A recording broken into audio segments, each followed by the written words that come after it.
Carnival Cruise Line has announced a date for a new private island. Royal Caribbean is changing the age limit for one of their areas on their ships, and you're going to have to pay tax for drinks on one cruise line in Spain. Find out all that news next.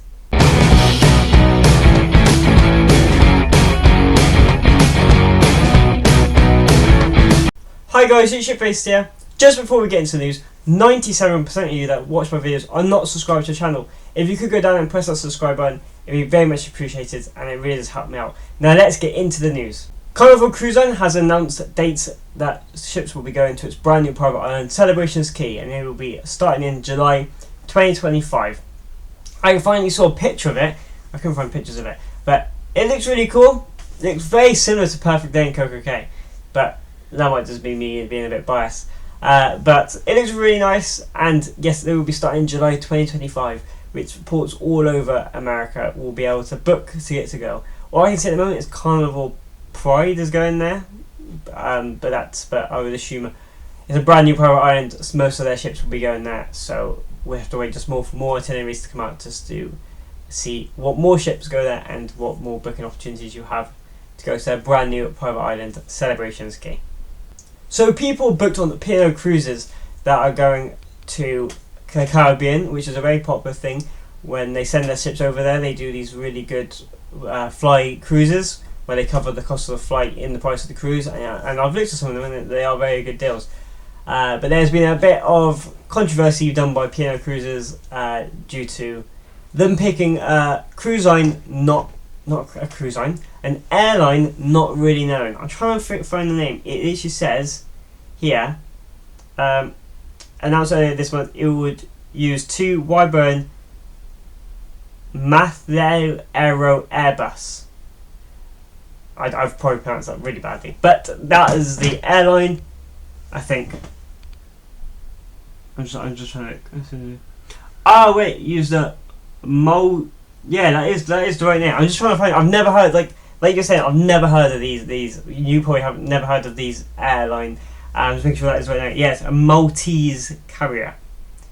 Never heard of them. What I'm assuming is they got it really cheap, and with this aircraft they don't have any entertainment, no premium economy, and no business class. And people that have booked these cruises have booked premium economy and booked business class and been booked on to a flight with it not existing, which is also bad in itself.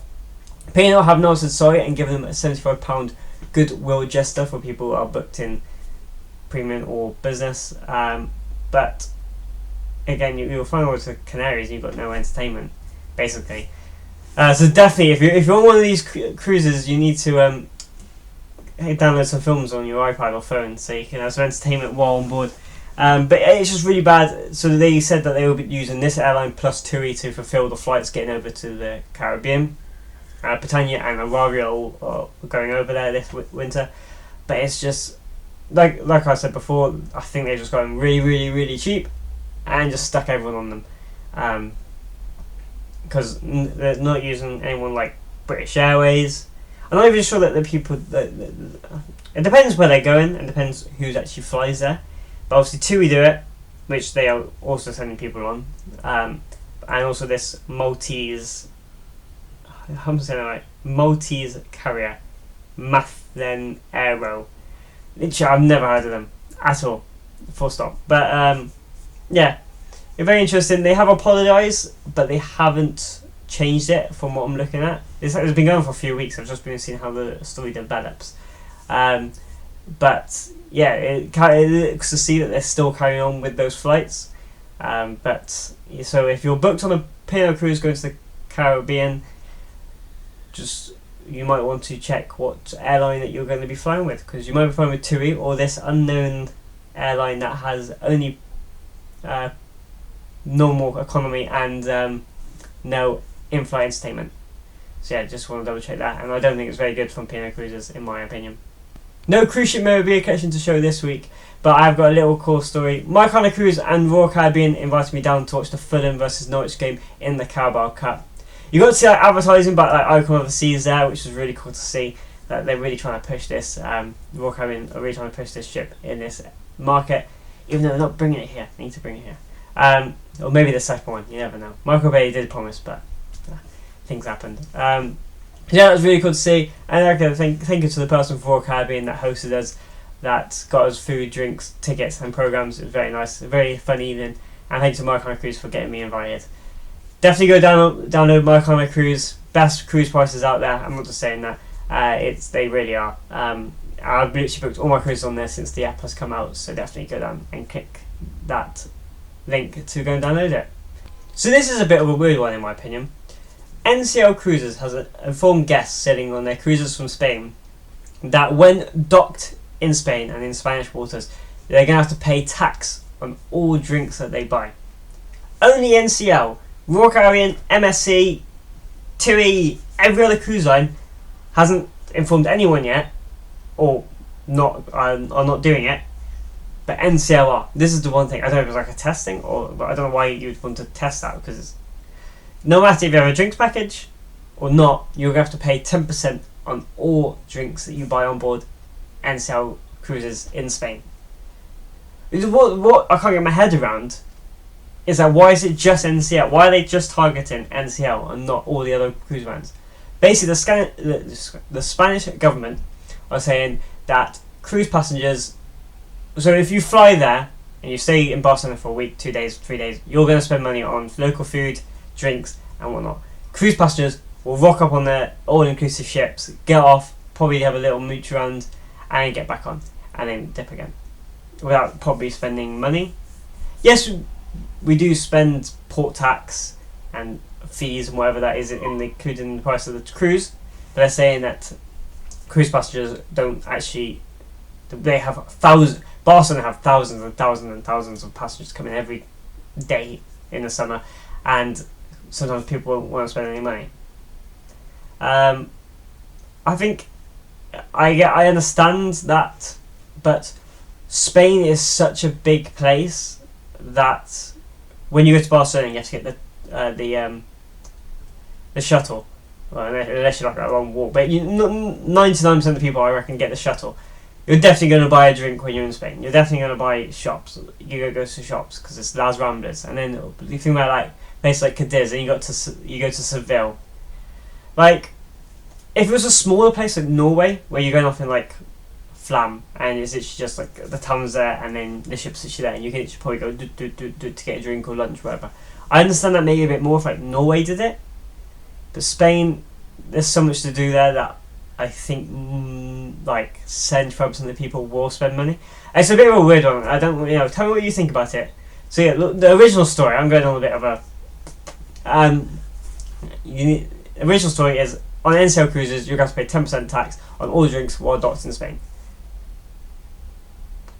So yeah, that's going to be happening from January 1st, 2024. So not just yet, January 1st, 2024. So just be ready for that. Even if you have a package, you're going to pay 10% on your drinks. I don't know exactly how much that is. We'll get, once it actually happens, I'll see what more I can get from the story.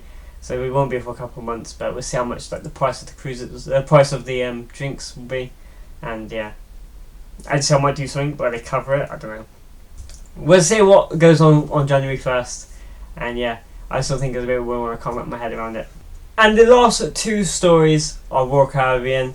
The first one is that they're renaming the Diamond Lounge to the Crown Lounge. I don't know if there's anything behind that, if they're going to change it. At the moment, all the access is the same, Diamond and above, but do they have a plan in the future to change the name now, and then in 6 months' time they change it to just Diamond Plus or more, or they open it up to more? We will see. At the moment it's not going to change, but I'm just thinking, why they change it from the Diamond Lounge to the Crown Lounge? There's got to be a reason why.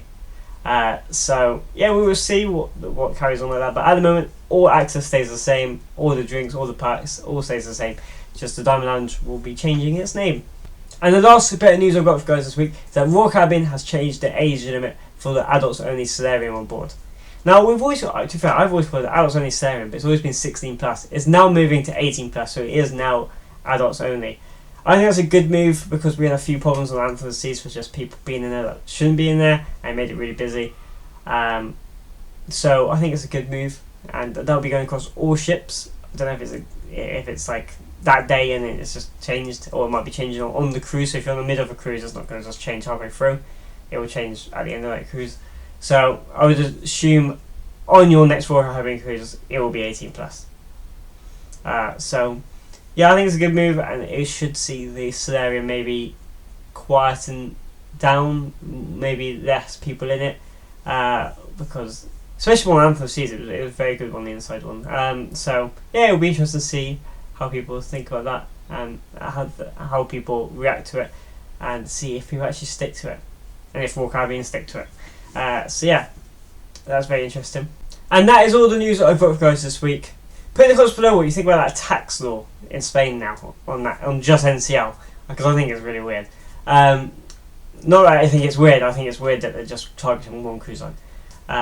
Thank you so much for watching. If you'd like to see, please press the like button and subscribe to my channel. It's very much appreciated, and it really does help me out. I'm also on Instagram, TikTok and Twitter. It's links in the description below to go and follow me on those platforms. Thank you so much for watching. It's been Shipbase here, and I'll see you guys in the next video.